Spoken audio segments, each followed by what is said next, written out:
Submateri 2 tentang kesenjangan sosial.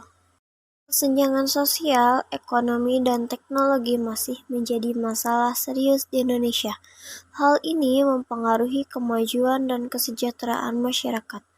Dalam presentasi ini akan dibahas solusi untuk menanggulangi masalah tersebut. Kesenjangan sosial terjadi ketika ada perbedaan dalam hal pendidikan, kesehatan, dan akses ke layanan publik antara kelompok masyarakat yang berbeda. Solusi yang dapat dilakukan adalah meningkatkan akses ke pendidikan dan layanan kesehatan seperti memperkuat program-program bantuan sosial. Sebelum melanjut ke pembahasan kesenjangan sosial dan kesenjangan teknologi, namun ada kesenjangan menurut para ahli. Yang pertama menurut Robert Chambers. Dan menurut Robert Chambers, pengertian kesenjangan sosial adalah gejala munculnya perbedaan hasil pendapatan atau keuangan di dalam lapisan masyarakat. Kedua, menurut Baldwin, itu mengartikan pengertian kesenjangan sosial sebagai bentuk ketimpangan distribusi pendapatan ekonomi seseorang yang kaya dengan orang miskin yang cukup jauh. Ketiga, menurut Hingan, itu terjadinya ketimpangan atau kesenjangan sosial ini tidak sekedar masalah kelemahan distribusi pendapatan, tetapi juga dampak dari kelemahan dampak sebar di beberapa negara berkembang. Keempat, menurut Zafrizal, pengertian kesenjangan sosial ada istilah disparitas daerah. Zafrizal mengartikan disparitas atau kesenjangan sosial di suatu daerah karena disebabkan oleh perbedaan kandungan sumber daya alam yang dibatas atau memang belum dioptimalkan secara maksimal. Yang kelima, KBBI atau menurut Kamus Besar Bahasa Indonesia mengartikan bahwa pengertian kesenjangan sosial sebagai perbedaan, jurang pemisah, dan ketidakseimbangan di dalam lapisan atau tatanan masyarakat. Dampak negatif kesenjangan sosial ada pengangguran. Dampak yang paling terlihat dan sering kali kita temukan adalah pengangguran. Ketika angka pengangguran semakin tinggi, akan mempengaruhi pendapatan negara yang terbilang rendah. Ya, meskipun ada juga beberapa sektor perekonomian yang justru tumbuh eksis saat musim corona seperti sekarang. Kedua, kemiskinan. Semakin banyak orang menganggur, maka secara otomatis semakin banyak orang yang masuk ke golongan orang miskin.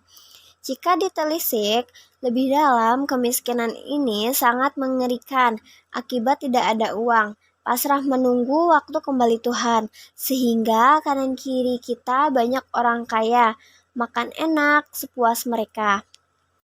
3. Tingginya kasus kejahatan. Kesenjangan sosial akan berdampak pada tingginya kasus kejahatan. Akibat depresi, inilah kelahiran kasus-kasus kejahatan. Jika kasus kejahatan ini dibiarkan secara terus-menerus akan mempengaruhi kenyamanan masyarakat. Keempat, target pasar tidak jelas. Dampak kesenjangan sosial yang lain juga akan terjadi target pasar tidak jelas. Target pasar yang tidak jelas terjadi akibat target pasar tidak tepat. Misalnya hasil keuntungan tidak sesuai target. Ya, meskipun tidak semua seperti itu. Kelima, tenaga kerja berkomponen terbatas. Kesenjangan sosial juga berdampak sulit menemukan tenaga kerja yang berkompeten. Menurut saya ini memang menarik. Sementara kita tahu bahwa banyak sekali angka pengangguran. Pihak perusahaan tentu saja tidak ingin ambil sembarang tenaga pekerja yang menawarkan dirinya. Jika tidak memiliki kompeten yang sesuai dengan perusahaan, kompetensi yang dicari dari masing-masing perusahaan pun berbeda-beda. Kesenjangan ekonomi. Kesenjangan ekonomi terjadi ketika ada perbedaan dalam hal pendapatan dan kesempatan kerja antara kelompok masyarakat yang berbeda.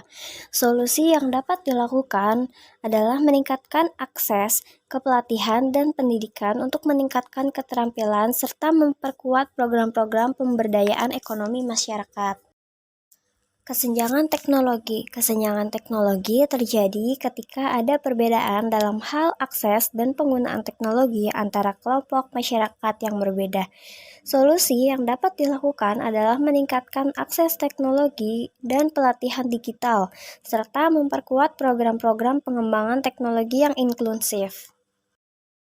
Kesimpulannya yaitu menanggulangi kesenjangan sosial, ekonomi, dan teknologi di Indonesia membutuhkan kerjasama antara pemerintah, swasta, dan masyarakat.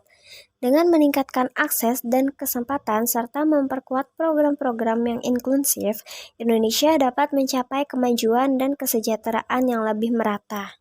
Sekian penjelasan dari saya, kurang dan lebihnya mohon maaf. Terima kasih.